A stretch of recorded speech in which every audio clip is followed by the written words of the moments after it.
Okay. Yeah, good. We're live now. Okay.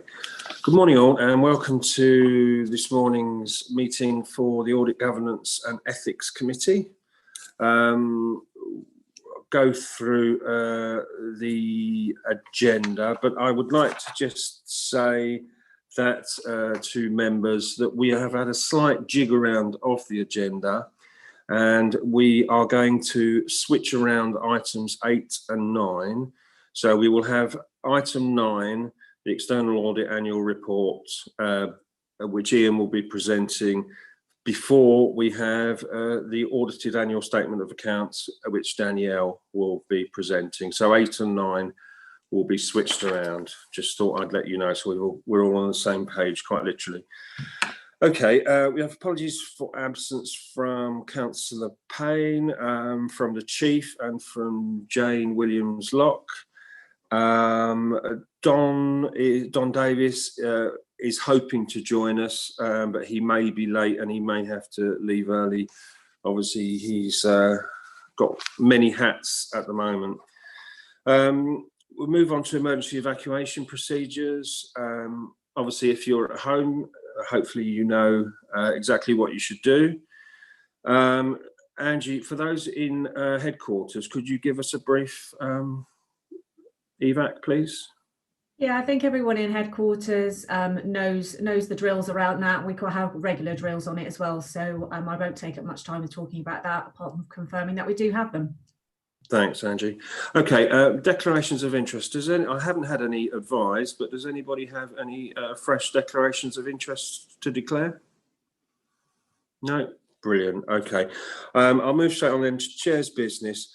And I have to advise everyone that we are live streaming on our YouTube channel, and by remaining on the Zoom call, all attendees are agreeing for their images and voice recording to be posted.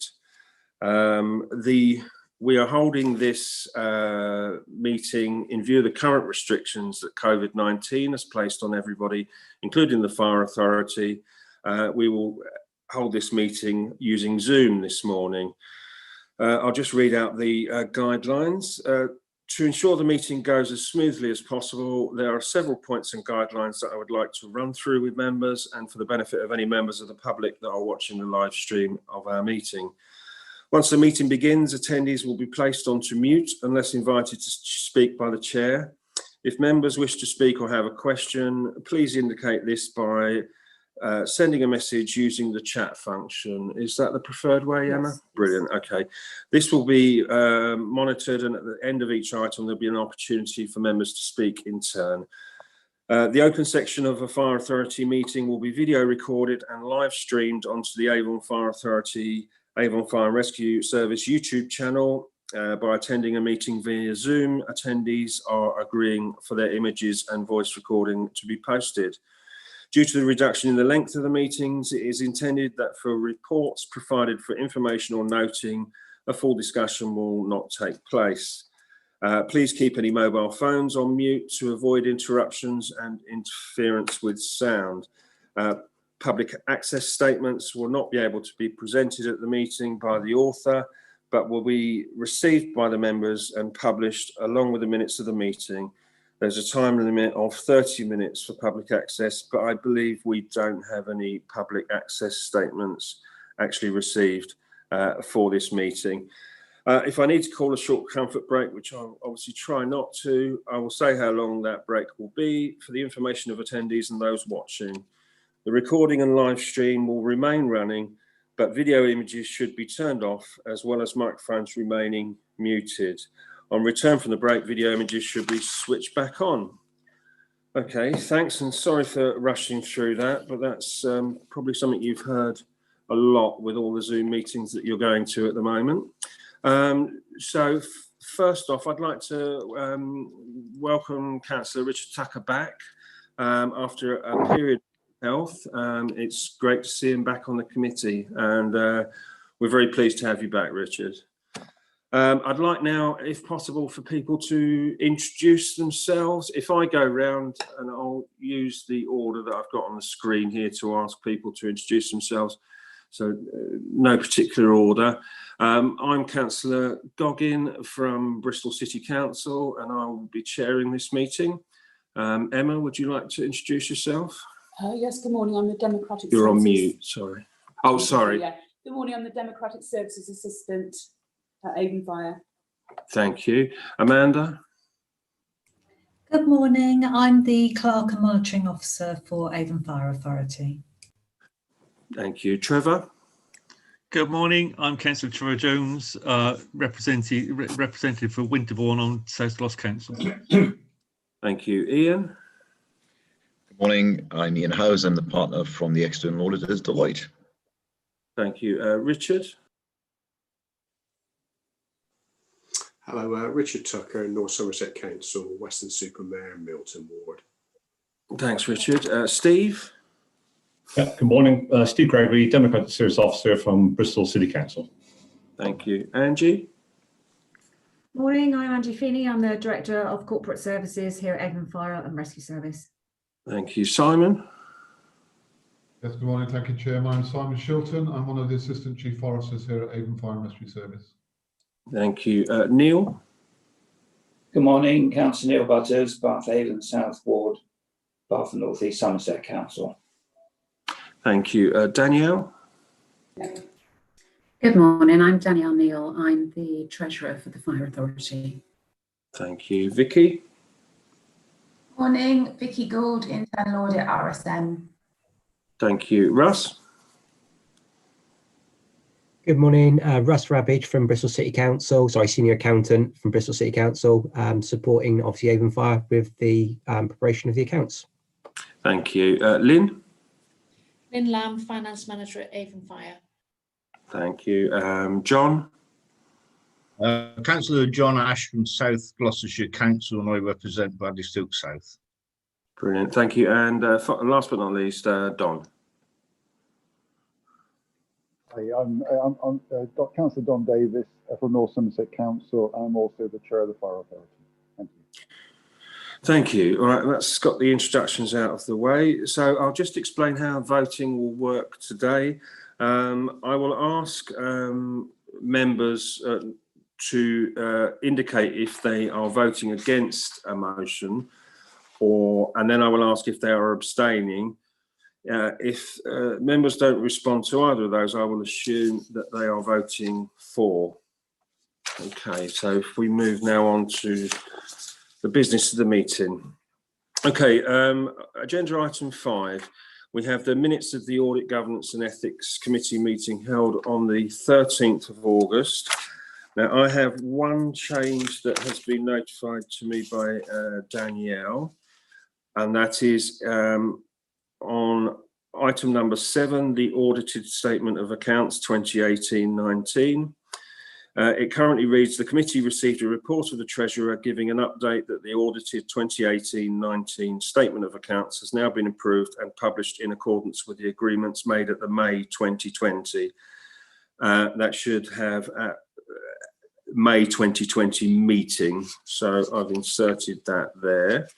Does anybody else have any corrections or changes to those minutes? Just to clarify, we're talking about the minutes for the first meeting. That's the one on the 14th of August. Yeah, thank you, Amanda. Anybody have any amendments? No, okay. Sorry, was it 13th or 14th, Chair? I've got the meeting as the 13th of August. Yes, I thought so. Unless I misheard, I thought I heard it described as 14th. No, it is the 13th, Neil. Okay. Okay. Can I just propose that we agree those? Can I have a seconder for that? Don Davis will second. Thank you, Don. Okay, I'll sign those after the meeting. We'll move on to 5.2, which are the minutes of the 26th of August 2020 meeting. And again, I have one correction that has been advised to me before the meeting. On section 19 on page 11 on the papers, where it says resolved that the draft 2019-20 statement of accounts to enable the Fire Authority to meet its public notice requirement,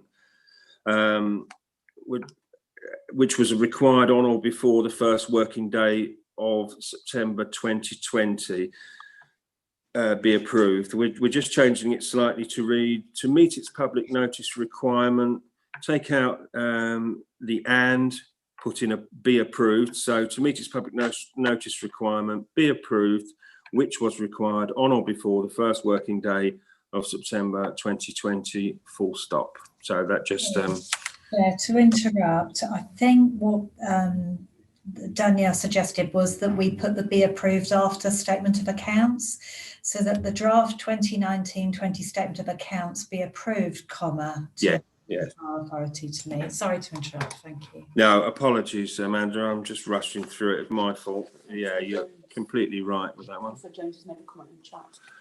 Councillor Jones, you had a comment. I do, Chair. Yes, I found an error at the top of page 10, which is item 18 on 5.2, where we got 3 tops risks rather than 3 top risks. 3 tops risks, yes. Thank you. Can we see that, Emma? Yes. Brilliant. Okay, we'll amend that. Anybody else with any comments? Thank you for that, Joe. No? Okay. I will move that we approve those minutes. Can I have a seconder for that? Oh, I can second, Paul. Thank you, Trevor. Does anybody vote against that? No. Okay, we'll approve those. And again, I will sign the slightly amended minutes after the meeting. Okay, as I said earlier, there has been no public access statement received before the deadline for this meeting. So agenda item 6, public access, we can skip past that one and move straight on to agenda item 7, which is for decision, the external audit plan for 2019-20. And I believe Angie is going to introduce on this one. Thank you, Chair. Firstly, I don't much to this, but firstly, to start with an apology that the numbering on some of the paragraphs seems to have gone a little bit awry, and we have 2 3.4s as a paragraph. So, for page 14 of your papers, should start with 3.5 and 3.6 rather than 3.4 and 3.5, just to correct that report. This paper is coming to the committee for a decision. This committee agrees external audit and internal audit plans each year, and Deloitte and the authority's external auditors have recently provided theirs for 19-20 at the appendix to this paper. I'll hand over to Ian shortly to talk through the plans, as it's important that the committee are satisfied with those plans and the independence of internal audit. But just a couple of points just to bring out in my sort of introduction report. Firstly, that in the main body of the Deloitte reports in page 3, they do explain the lateness of this plan, noting that the 19-20 audit report, so the completion of that is also on the agenda for today. And at page 21 of the appendix of the Deloitte reports, they outline their fees and also note that 19-20 is to be agreed. So also just wanted to draw members' attention that we have a later discussion in the exempt section on the matter of external audit fees. So I think following my sort of presentation, I'll hand over to Ian to talk through his plan. Thanks, Angie. Yes, if we could, as Angie said, keep any discussions of fees to the exempt section where they can be discussed fully, that would be appreciated. Ian, would you like to carry on? Yeah, thank you, Chair. As Angie said, normally, obviously, this would come much earlier in the year before we start the work, but partly because of us finishing off the prior year and partly because of COVID, we are bringing it to you now for completeness, really. I mean, basically, the risks that we've identified in this plan, we then report in the next report in terms of what we did, which you will see is the same as what we said we were going to do in this plan. And the materiality which we set out in the plan is the one that we've applied throughout the audit, and that is confirmed in the next report as well. So to an extent, this is brought to you for completeness, so as you can see that we did do a planning exercise and decide where the significant risk areas were for the audit. And I will confirm in the next report that that's where we ended up doing the work. So that really is what this report is doing, setting out the scope of the work that we intended to do. And then I will later confirm that that is what we did. It sets out the significant risks being completeness and cut-off of expenditure. So at the year end, there are manual accruals and things that go on to get to the numbers of things that should be included in the current financial year. And there's an opportunity for management, because they're manual, to manipulate those. And so that's something we look at carefully. Management override of controls is that the senior management finance staff are able to manipulate the accounts because of their position. So we assume that they might. It's not anything personal, but we assume that in our audit and look for things that might indicate that. And we look at how they've done things like estimates and provisions. The pension liabilities is a huge number in the accounts. It's underlaid by a lot of different assumptions, and therefore we look very carefully and use experts to look at the assumptions within that. And we'll come on to the fact that there is something still outstanding in relation to that, and I'll explain a bit more about that. And then value for money is an area that we've looked at. As you recall, last year there was an adverse opinion on value for money, so therefore that came forward as a risk this year. And we followed up on where we've got there, and you will see in the next report that lots of progress to be made, but there's still a qualification, but not as bad a qualification. So I think lots has been done on that, and a positive progress. And at the planning stage, we said we need to follow up and work out where that has gone. So we're just bringing those to your attention. I think that really covers it off, Chair. Like I said, next year it should be a lot earlier because we're going to get the accounts signed off, and we'll be back onto a normal cycle then in terms of timing. Thank you, Ian. There is a slight typo I noticed on page 3 of your report, which I think is page 18 of our papers. Just the spelling of COVID in the second paragraph. It's COVOID. So just thought I'd mention that one to you. But now, if there are any questions, please, for either Angie or Ian.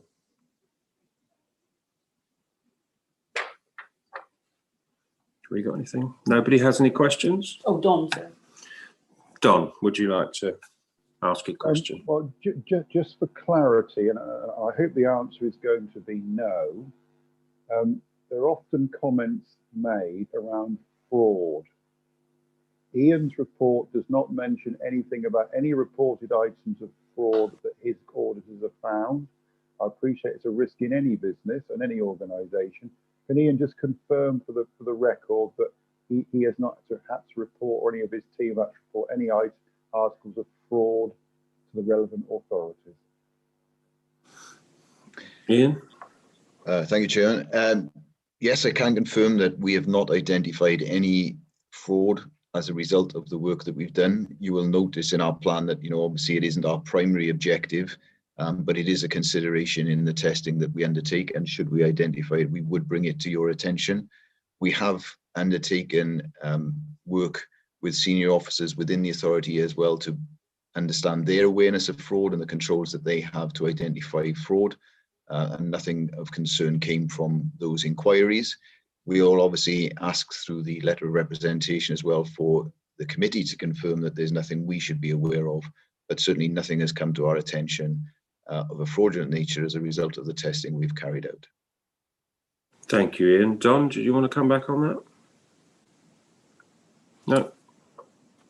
Does anybody else have any other questions? Yes, Chair. Neil. Thank you. I'm just wondering, this looks good from our point of view. Have there been any challenges made by members of the public at all on the way we've gone about this still? Not apart, other than can be readily answered, of course.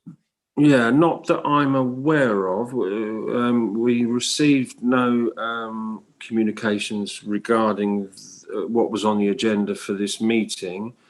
And as far as I know, previous comments and questions have been answered pretty fully. I don't think there's anything outstanding. Is there, Emma? Anything that we've received? No, I don't think so, Neil.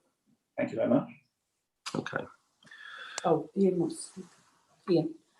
Ian? Sorry, Chair, I was just about to try and type as well at the same time. Just for Councillor Butler's awareness, there were some, under the provisions that existed around the accounts, there were some questions asked about the accounts, and they were, I believe, answered by Finance. We weren't involved in answering those, but I know some questions were asked by a member of the public and responded to by the authority, but there's nothing directly to us. Nothing outstanding? Not that I'm aware of. Okay, thank you. Thank you, Neil. Does anybody else have any comments or questions? Sorry, you'll have to excuse me. I'm doing this on the iPad, so I can only see a certain number of you at a certain time. Okay. Well, the committee is asked to agree the external audit plan for 2019-20. Could I have a proposer for that? I'm happy to move it myself. Is there somebody to second that, please? Neil, are you happy to second that?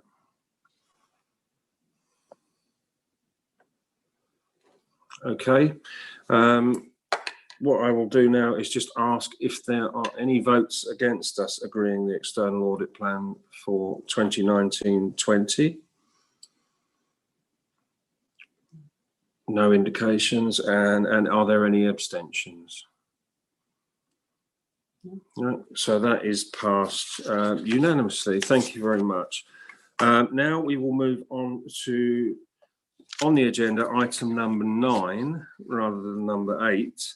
Ian will be presenting the external audit annual report for 2019-20, the ISA 260. Ian, would you like to take over? Thank you, Chair. Okay, so this is the report concluding our audit work in terms of the 1920 accounts.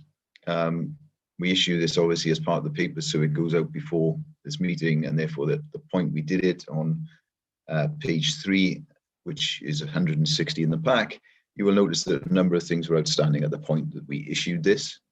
One of those was receipt and evaluation of the return from the pension fund auditor. Unfortunately, that remains outstanding. We've been chasing Grant Thornton, who audit the Avon Pension Fund, for that letter.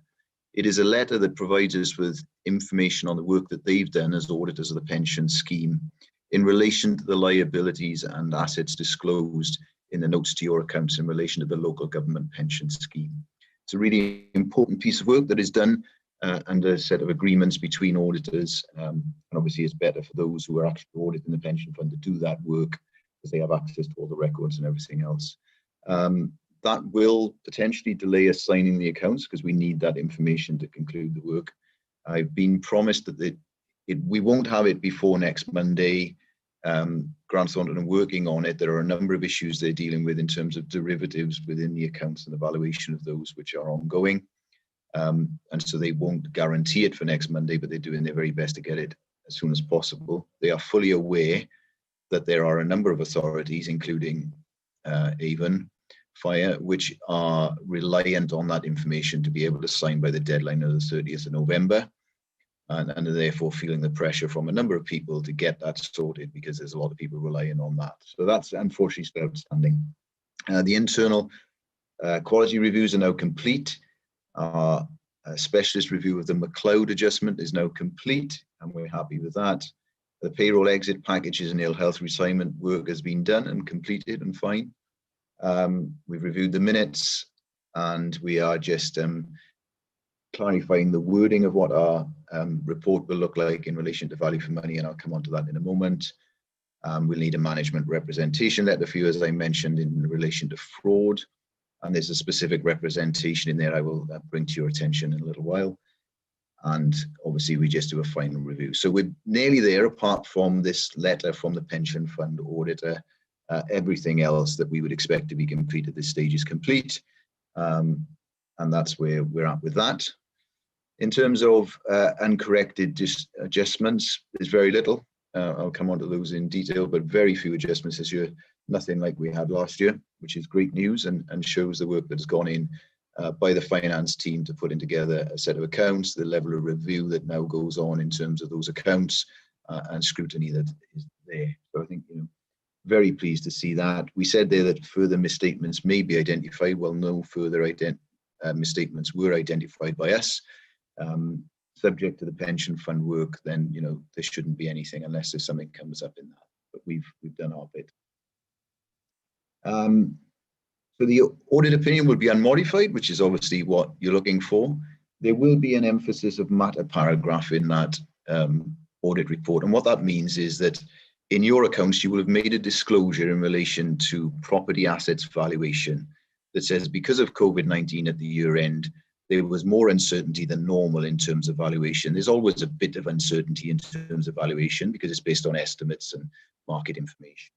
But because of COVID, there was more uncertainty, and all valuers across the country, when doing valuations at the 31st of March, applied that sort of uncertainty and said there is this uncertainty. You've said that in your accounts, and all our opinion does is says, reader of our opinion, you should be aware that this is disclosed, and we refer them to that point in the accounts.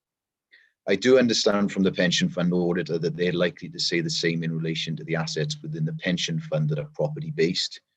And therefore there may also be an emphasis of matter in relation to a disclosure in relation to that. That's a very late thing that came up this morning. Again, all it does is say, we refer you as a reader of the accounts to the note provided by the authority.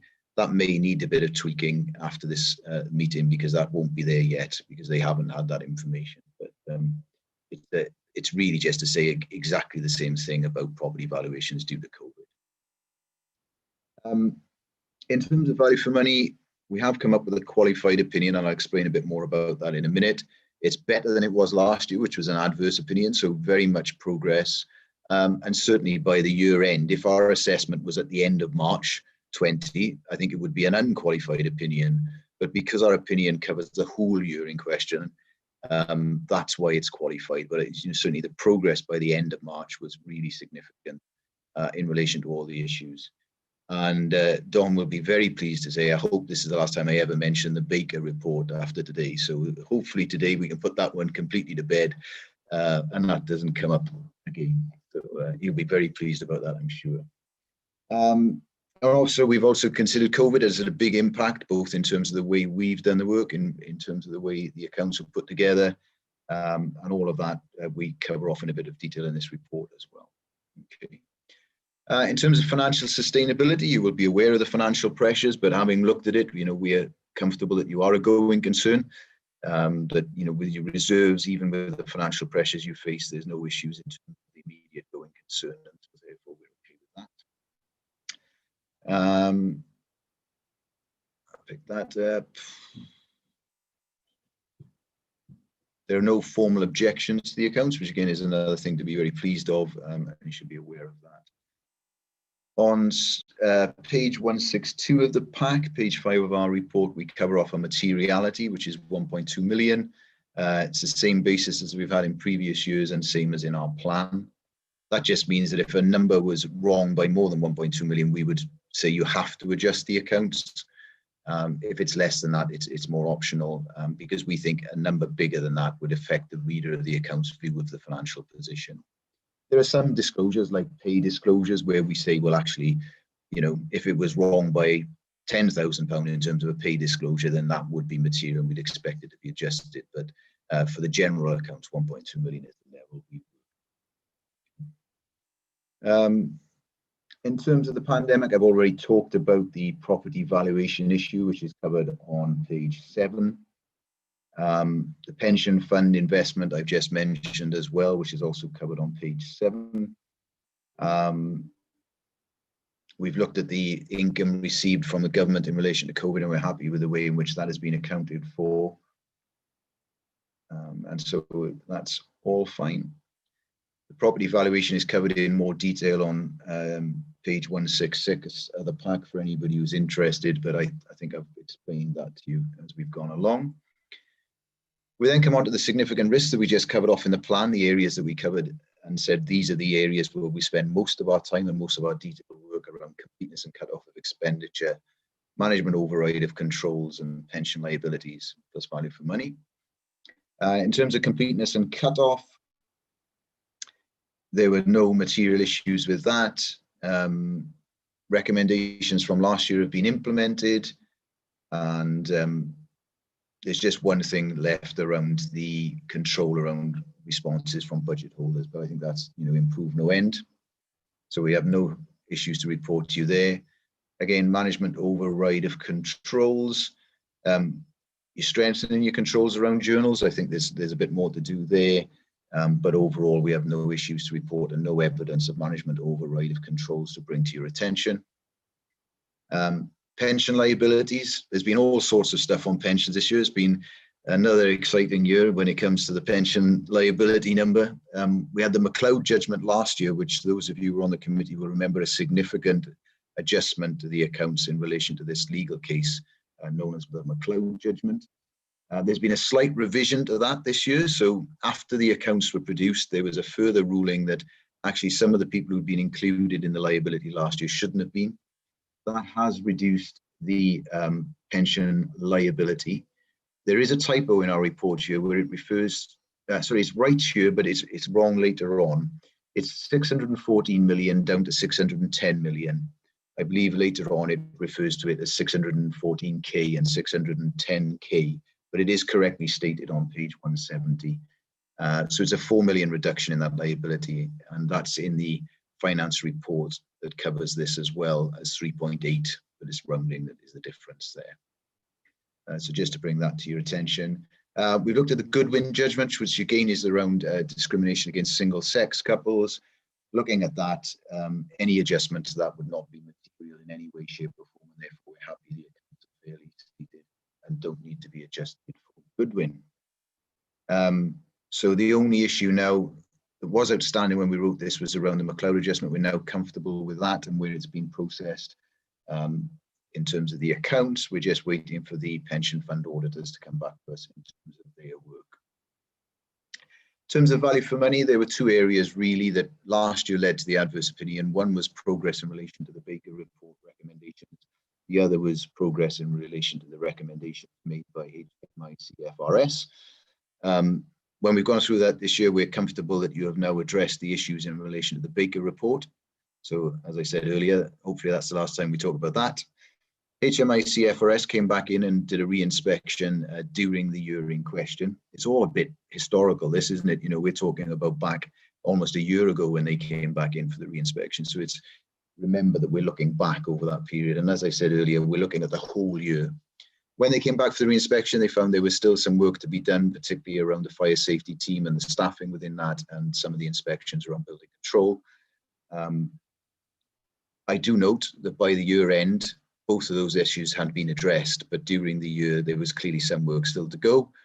So because of that, we've still qualified the arrangements around that particular area. But as I said, by the year end, they'd been addressed, and therefore I would anticipate coming into 2021, there shouldn't be a qualification unless something new arises. I know that officers are a little bit frustrated and feel like there's perhaps no way of ever getting rid of this qualification, but certainly I do feel that an awful lot has been done to try and remove that and to address the issues that have been raised. And as I said, successfully done by the end of the year from the evidence presented to us. So that's just to explain that one. There are some control findings there. I mentioned review of journals earlier on. It's a bugbear of auditors. We often bring this one up across the police, and I understand why it occurs. There were some issues in terms of the new payroll system at Bristol and the reporting that came out of that in relation to some pay disclosures. Those have been corrected and the issue resolved, and so that's all sorted. That was number 5 on page 175.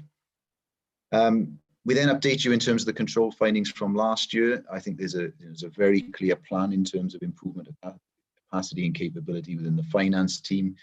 You know, I think that's come out there. I think I remained in discussion with Angie and Danielle around sort of the capacity there, and particularly the treasurer role versus a director of finance role, and whether the number of days she's doing is enough to cover all of these things off. And I think all of that relates to how the finance team is staffed. So I still think you're working on that. I think there's a clear plan that Danielle's put in place, but improvements have occurred this year, but I think there's still that vulnerability due to the lack of capacity in the team that you will continue to address as we move forward. I'd also like to say, I think the way in which Russ has been integrated into the team this year is far better than in previous years, and that has led to an improvement in both the work with us and in terms of the number of adjustments that we've identified, which are much lower this year. So I think that's a real positive from the way of working that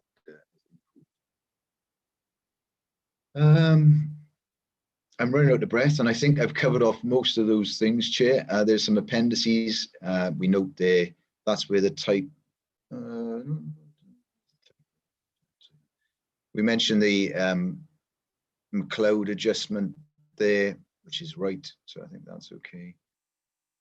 Independence, we confirm our independence, and that's it, Chair. So a very clean audit, really, overall. Just we're waiting for that pension fund letter now.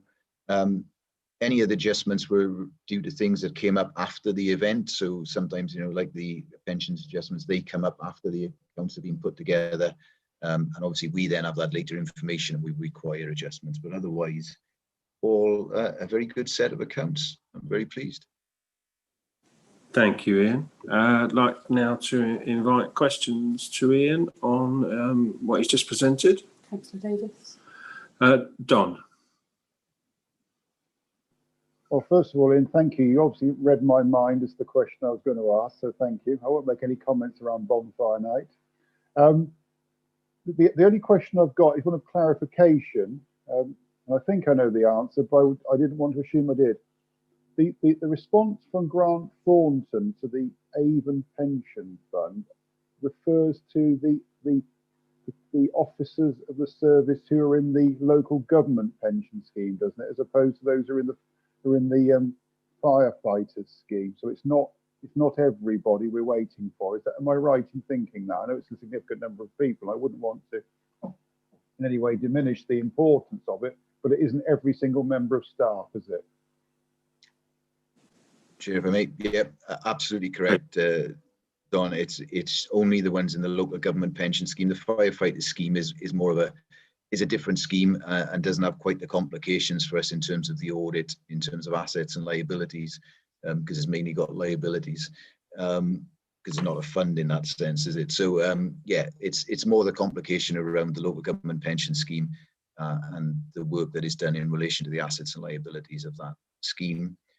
Yeah, ultimately, the disclosures are balance sheet ones, and if there's if the assets are less when the auditors have done their work, the liabilities it'll all balance out in terms of the balance sheet. There's no impact on council taxpayers from this work. What impacts on council taxpayers is the amount you pay into the fund, which is different to the liability that's calculated for disclosure here.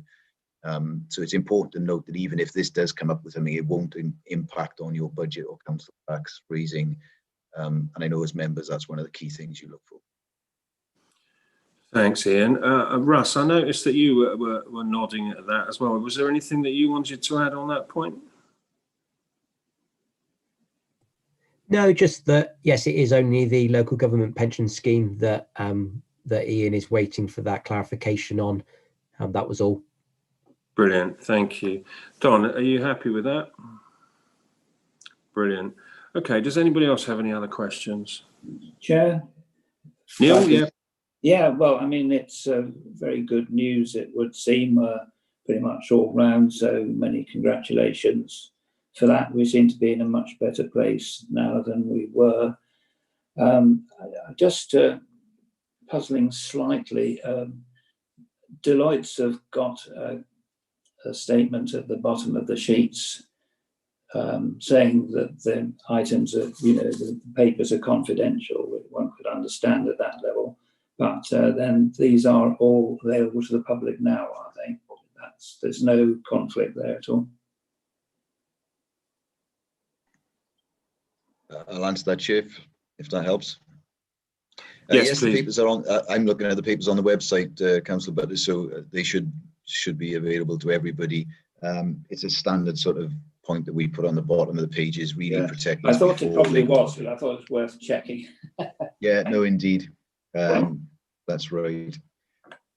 Chair, if I may, there was one point in terms, I mentioned at the beginning around a representation. One of the issues that did come up in this is around property valuations and the modern equivalent asset valuation. So rather than the valuer saying, this is the value of the building you've got, what they do is they value the modern equivalent asset you would replace it with were it burned down, for instance. Bit of a wrong analogy perhaps in this fire authority, but you know what I mean. If it were no longer available. And the assumption that your valuer has made is that the Templeback fire station would and could only be rebuilt in that location. That has a significant impact on the valuation and increases the valuation, because obviously the land in that particular area is highly desirable for flats and other things. We're assured that that's, operationally and everything else the right answer, but it does have a significant impact on the valuation. So we have asked for a representation to say, yes, we're comfortable. There isn't really an alternative site to that. And that if we weren't able to have it there, we would build very close to it within that site or on the same site. And that's just an important thing to bring to your attention, which isn't necessarily covered here. Thanks, Ian. Does anybody else have any further questions? I can't see anyone indicating. Okay. Amanda, can I just ask for clarification? Do we need to review and approve this item here and now, or do we move on to item 8 and then approve them both? I think we move on to item 8, I think.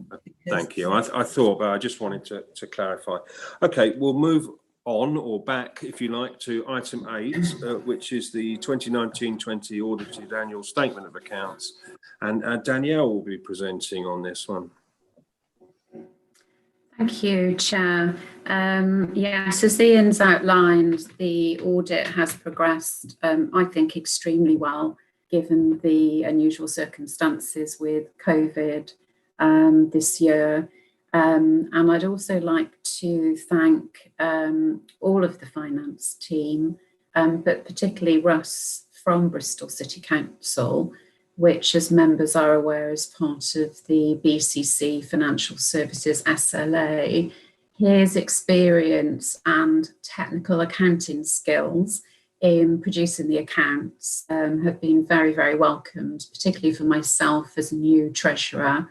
And I'd also like to thank Lynn Lamb, who's our finance manager, who's undertaken lots and lots of detailed work working with the auditors and Russ. So I'd really like to thank those two managers particularly.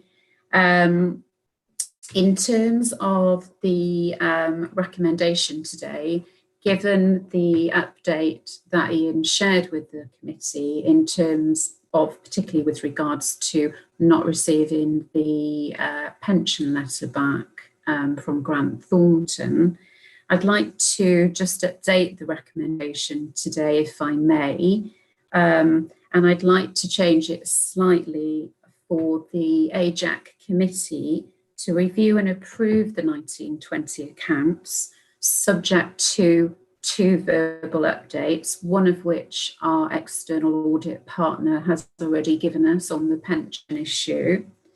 And the other issue, which is quite a minor one, but worth noting for the committee, there are a few minor amendments that will be required to the narrative statement. Lynn and Russ are currently working on those, but obviously the narrative statement that you have in front of you, which was sent out a week ago, don't include those minor amendments. I'll pass over to Lynn in a second, just for Lynn to give you a verbal update on that. But subject to those 2 verbal updates, to ask the committee to delegate authority to our Fire Authority Chair, Don, and myself as Treasurer, unless there are any material issues that come back from the pension letter from Grant Thornton. So if I may just hand over to Lynn, and then if there are any questions on the accounts, I'll ask Russ and Lynn to answer those on behalf of the committee. Thank you. Over to you, Lynn. Thank you, Danielle. Yeah, so there's just a couple of changes which are on the narrative statement to the accounts. So they're on, the first one is on page 3 of the accounts, which is 48 in your pack. And there's a sentence towards the bottom of the page about the target of 24 technical fire safety staff to be recruited. And Deloitte's came out of the partner review from Ian, that we put in a sentence about the actual number of technical fire safety posts recruited, and it was 22.5 FTE. So that was the one change. Excuse me. And then the other change was on page 15 of the accounts, which is page 60 in your pack. And it's on the table for the current year and the comparative on the capital spend. Deloitte's just asked that we amalgamate the premises expenditure and the investing for the future into one line of premises expenditure, because it is in fact all premises expenditure. And they were the only two changes that I've made since the accounts were issued to you last week. Thank you, Lynn. Danielle, is it Russ to present, or do you just want questions on this now?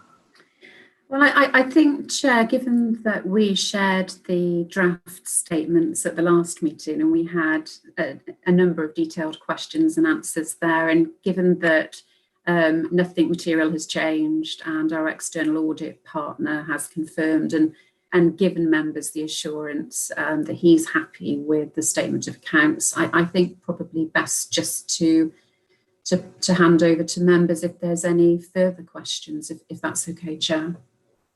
Thank you, Danielle. Does anybody have any questions? So can we just go back to the first amendment on page 3? Where exactly, what paragraph is that? That's the right one. Sorry, I was muted. Let me just get to the right paragraph again. I think it's the second from last, Neil. I think it is, yes, thanks. I haven't got to it yet. TFS. Where it says 24 TFS, that was actually 22.5 FTE. Right. Okay, thank you very much. Yeah, got it. Thanks. Are you okay with that, Neil? Yeah, that's fine, thank you. Brilliant. Yeah. Are there any other questions from anybody? I can't see anyone indicating. Don, did you want to come in? I think it will be useful, Paul, on behalf of all of the authority members, just to thank all the teams, both internal and external, for the production of these accounts. It's been very trying times. We've had quite a lot of turbulence generally, for a variety of reasons completely outside our control. And I think we should put on record our thanks to the team for getting them to this state so quickly.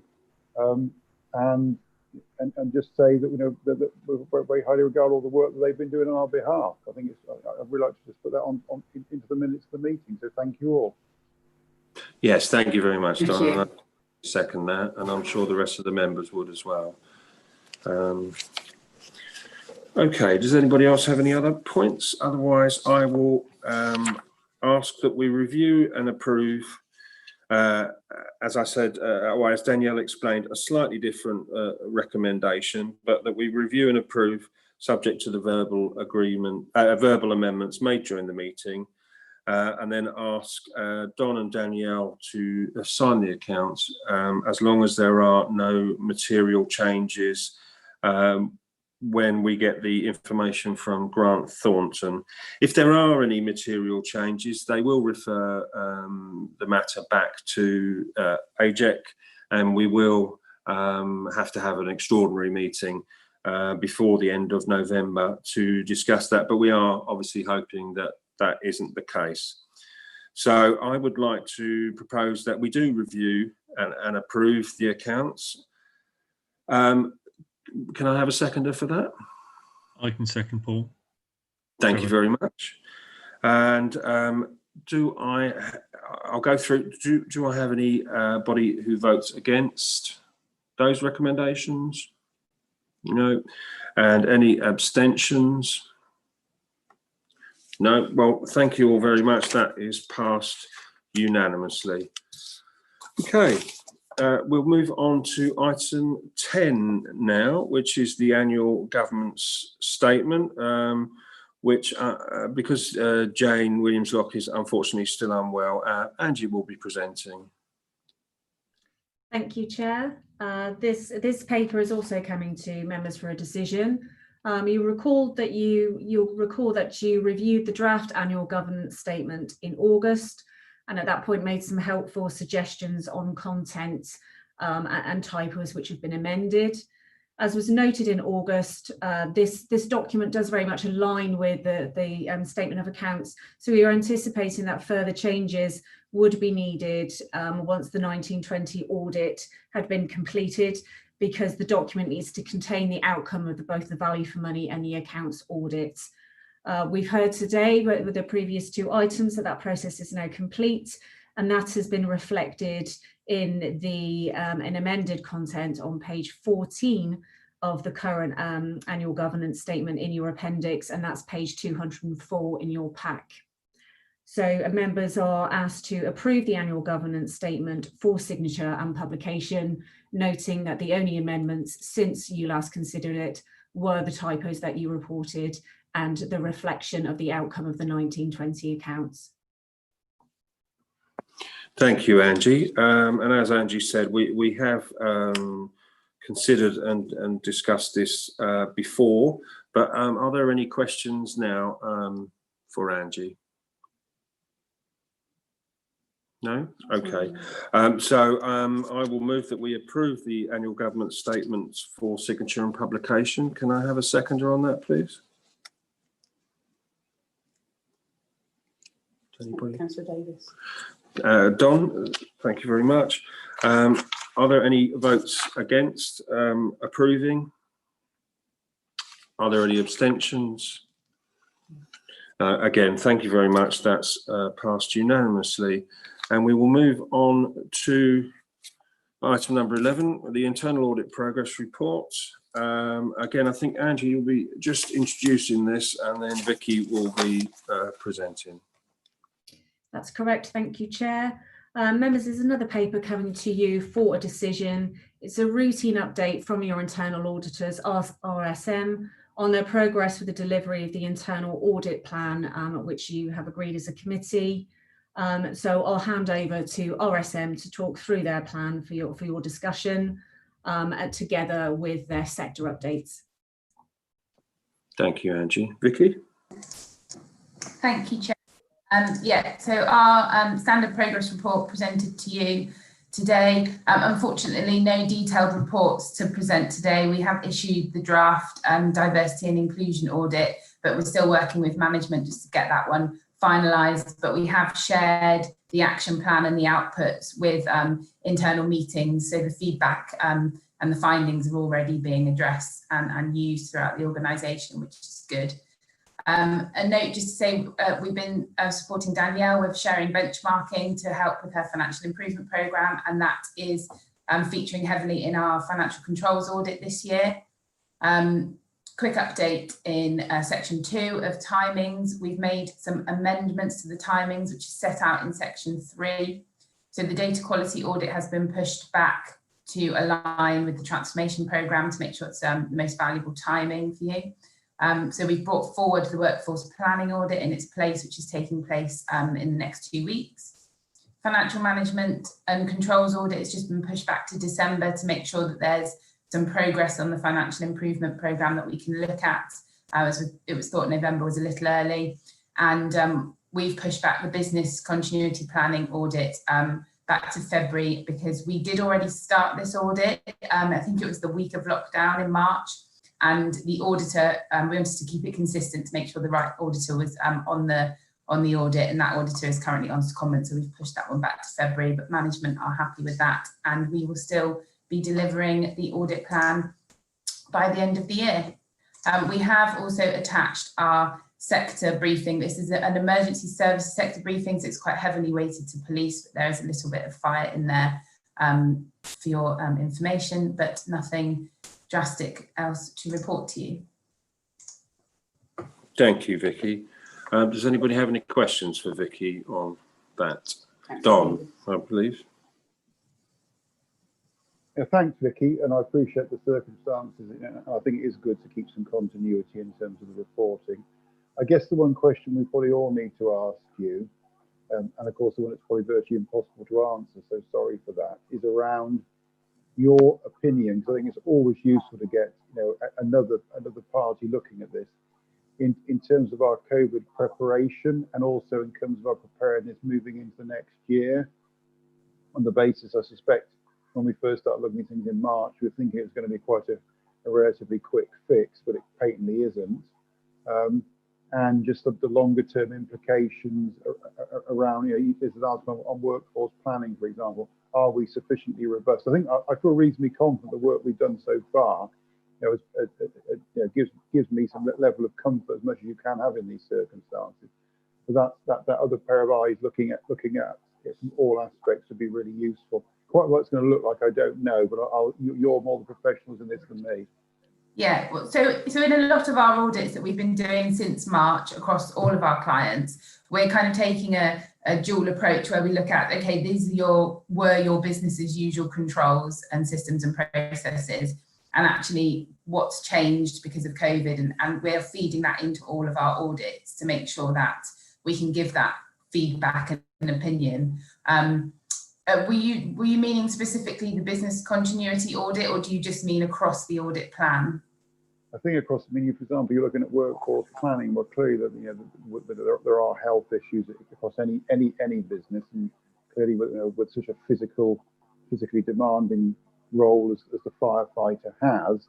But that's something that overlaid with that, we've got the impacts around the COVID. So I think it's just that questioning and making sure that we've looked at all the options, and particularly if you're working with other relevant organisations, to learning from them. I hope you give me the other way around as well. It would just be very useful. We are making sure that we are fully questioned in our approach. That's the best way to look at it. Yeah, we'll make sure that we have that kind of aspect fed through all of our audit scopes for the rest of the year and going into next year as well. Angie?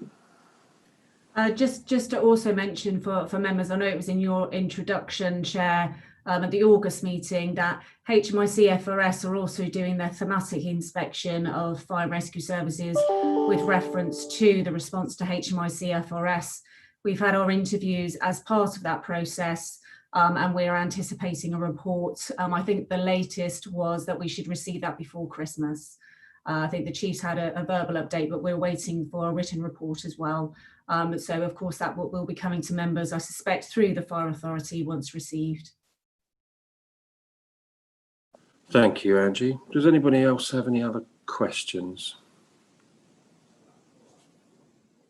No? Okay, thank you. So I'd like to confirm that whether we as a committee remain in agreement with the internal audit plan for 21-22.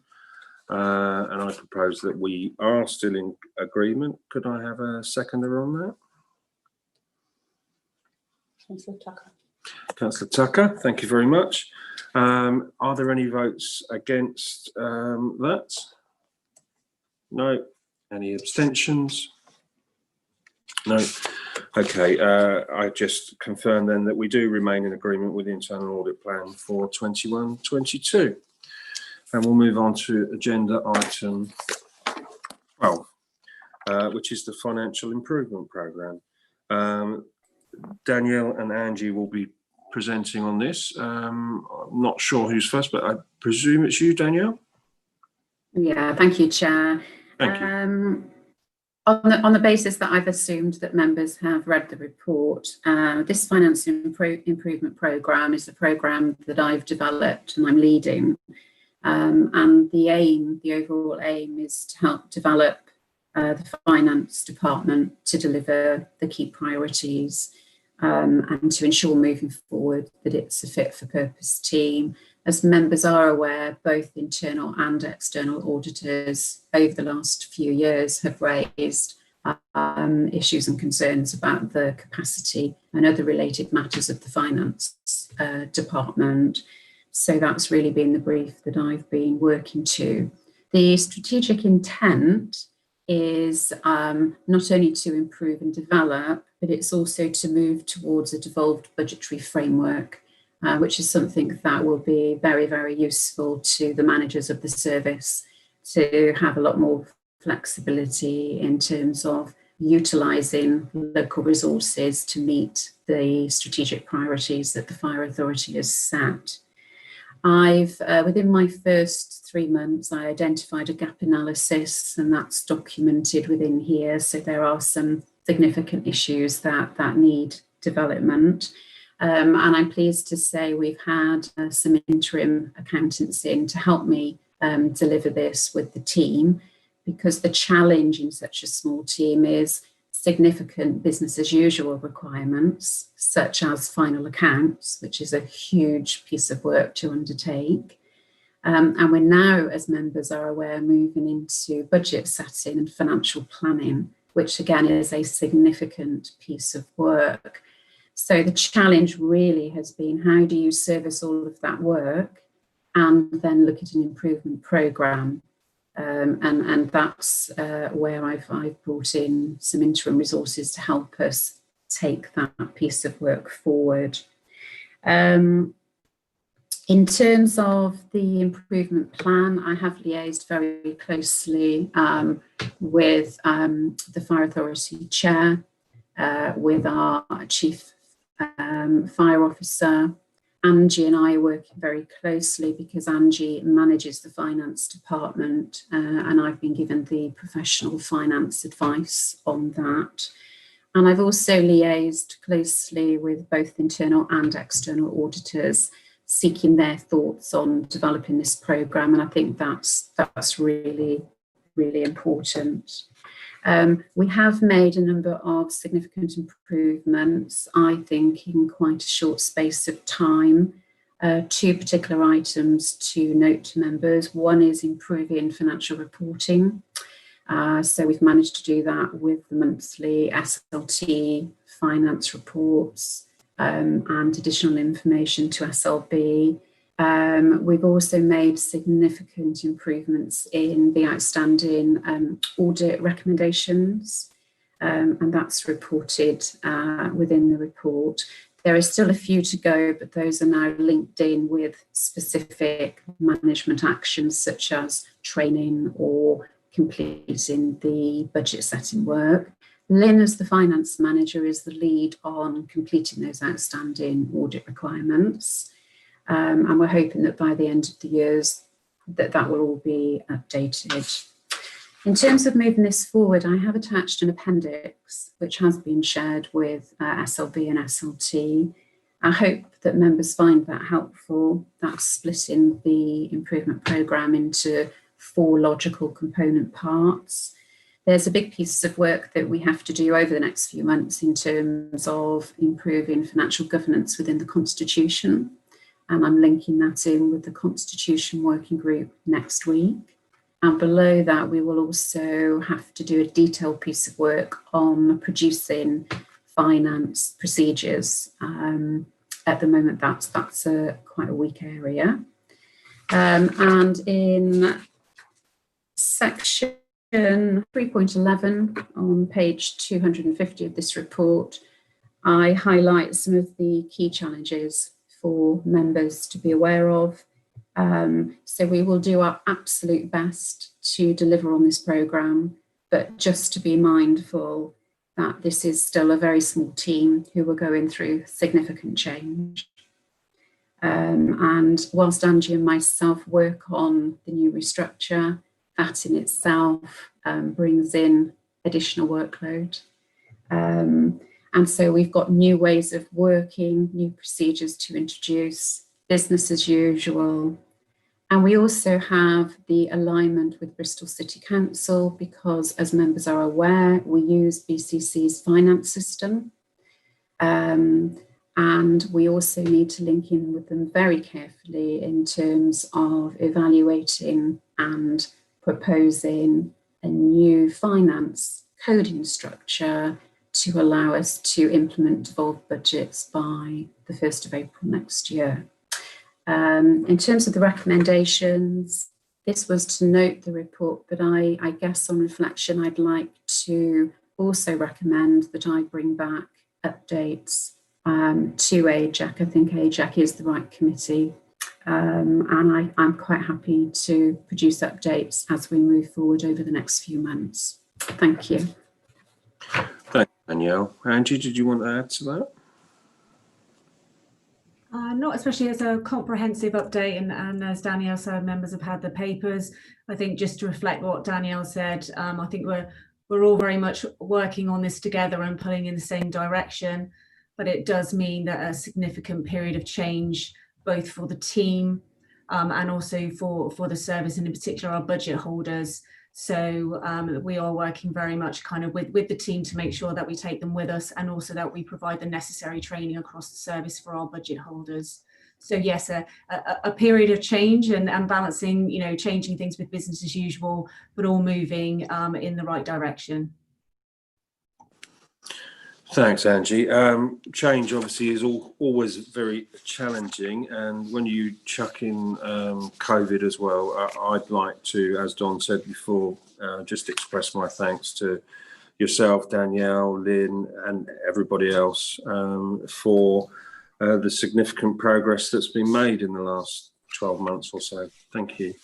Do any members have questions? Yeah. Yeah, Neil, please.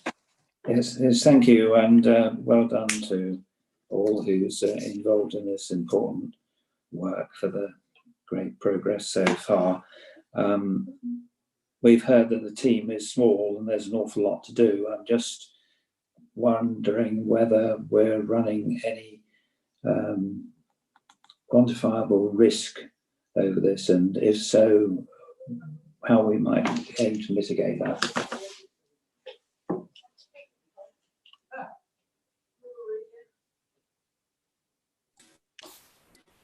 Sorry, I can't hear you. Would you like to come back on that? Yeah, thank you, Councillor.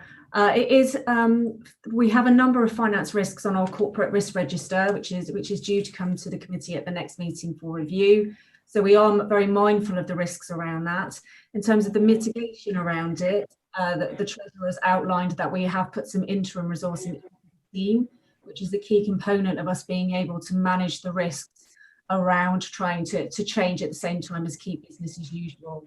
But it is something that we are alive to as a board of directors, and is very much kind of looked at on a regular basis by both the board and the senior leadership team with our corporate risk register. Thank you. Thanks, Angie. Does anybody else have any other questions? No? Okay, well, the committee's just asked to note the content of that report, which we've done, and we'll move on to agenda item 13, which is the internal audit contract extension, and Angie will be presenting again on this. Thank you, Chair. This is again a paper coming to you for noting. The current internal auditors to the authority are RSM. The full FAR authority appointed RSM via a full tender process for 3 years from financial year 18-19, with the option to extend for 1 year. The clerk to the authority, having reviewed the paperwork around that, is content that process, because it agreed the extension for 1 year, gives the delegated authority to the chief FAR officer or the other responsible officer, which is myself, to choose to do that extension for that full and final year. It's my intention to do so in accordance with the contract agreed with the authority, but I just bring that to the committee to provide the opportunity for representations and for information. Just to confirm that RSM have confirmed that they are content to extend for that full and final year on existing terms and fees, so therefore they are not extending an increase in fee.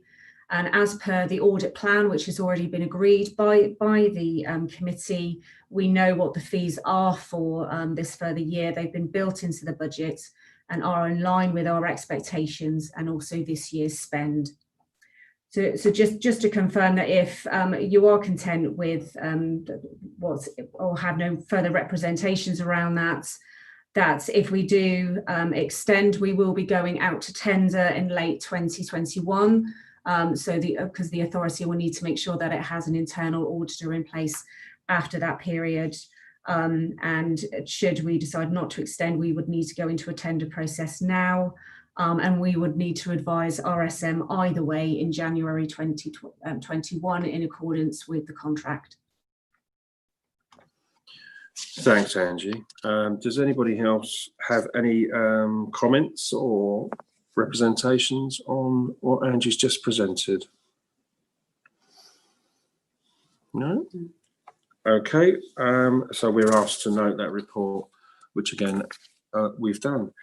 Moving on to item number 14, which is the proposed amendments to the Ajax terms of reference.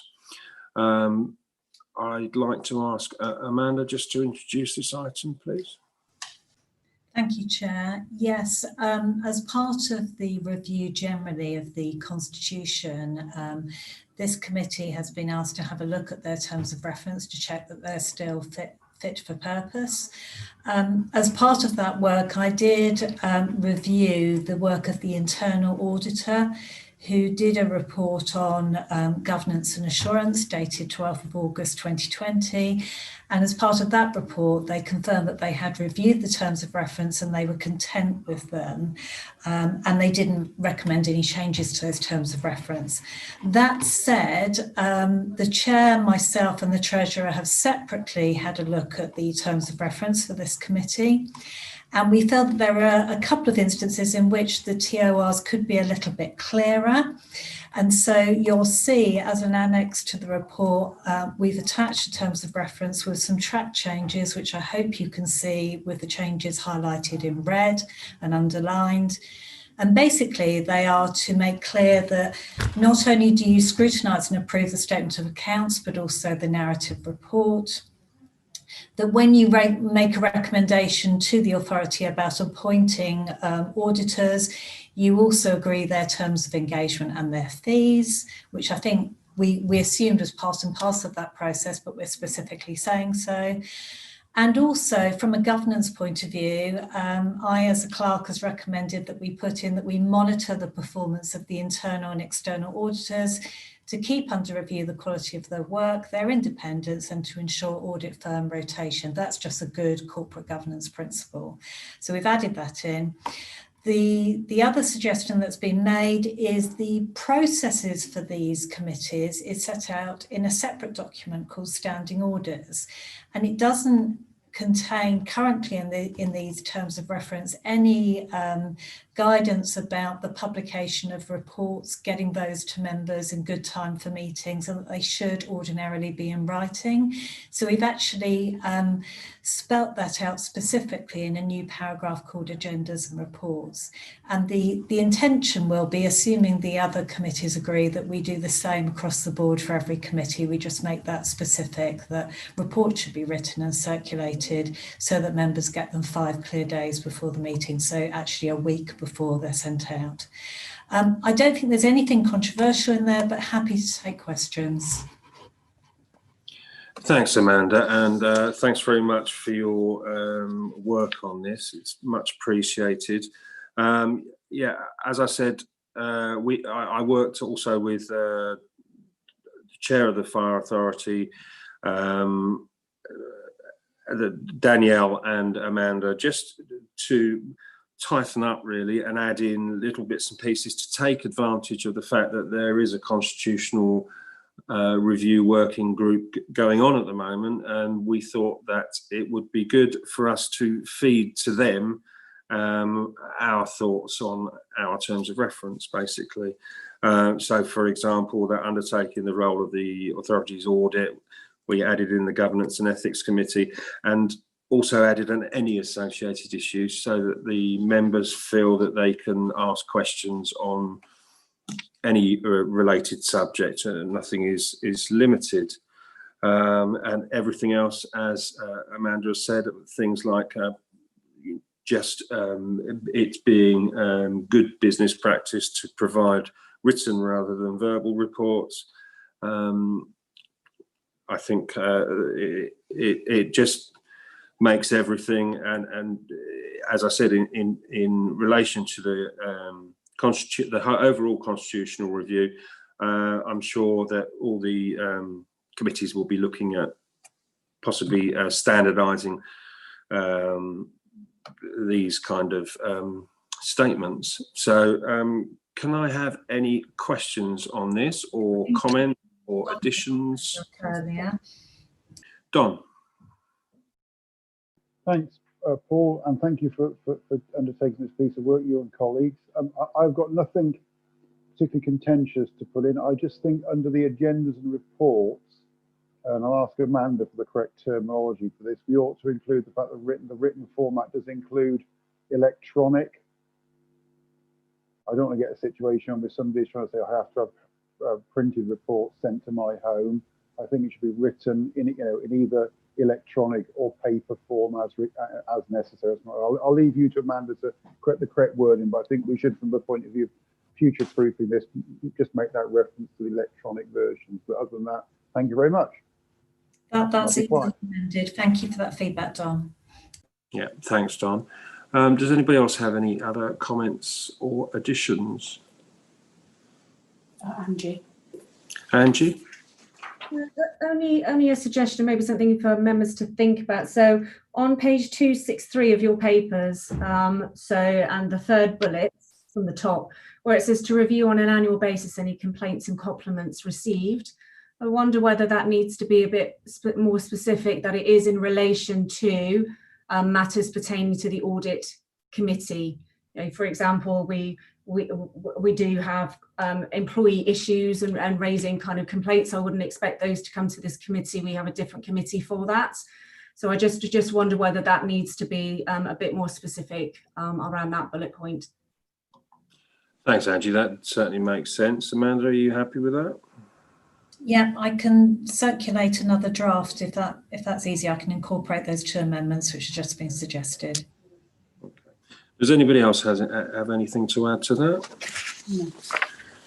No. Okay. Happy sorry. to, subject to me making those amendments. So obviously I won't be able to circulate those now, but are they happy? Neil, did I hear Sorry, you? I was just wondering about members' attendance.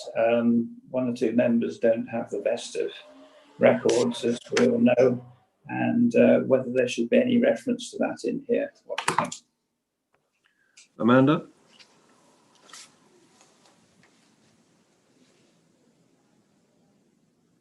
Sorry, I'm with my mouse getting unmuted. I think the requirement is the meeting to be quorum, so that's what you require to make valid decisions. But it's a matter for the committee to decide. I would suggest that members attending meetings is more a code of conduct issue, which is mentioned separately in the Constitution, and that is a separate discussion. I think as long as this committee is quorum, then perhaps further detail about that's not required, but I appreciate feedback. Okay, I mean, as Ajax is also responsible for the code of conduct, maybe we can look at that at some point and add it in there. What do you think, Neil? Yeah, that sounds sensible. Thank you.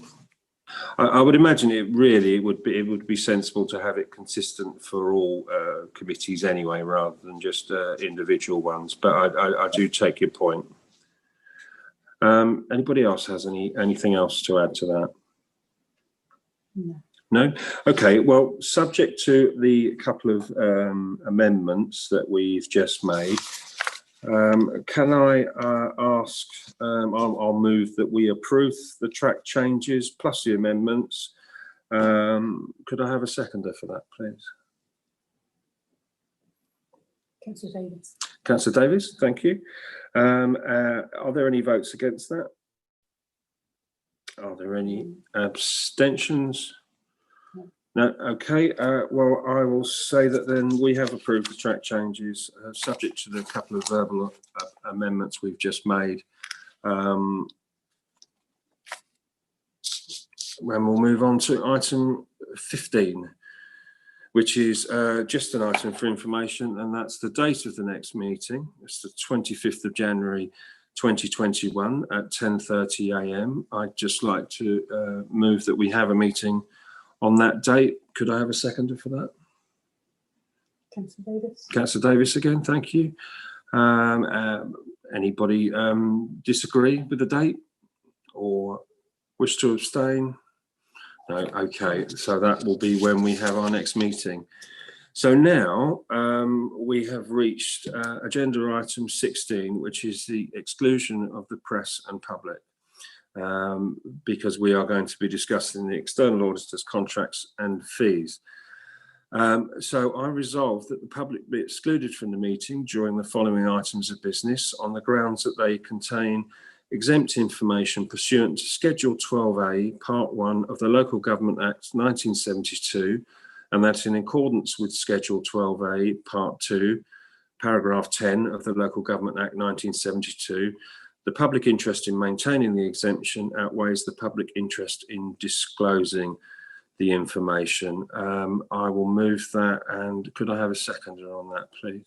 I'll second it, Paul. Thank you very much. Are there any votes against moving to the exempt session? Are there any abstentions? No. Okay, we will move to an exempt session. The YouTube streaming will end, and once that is done, if you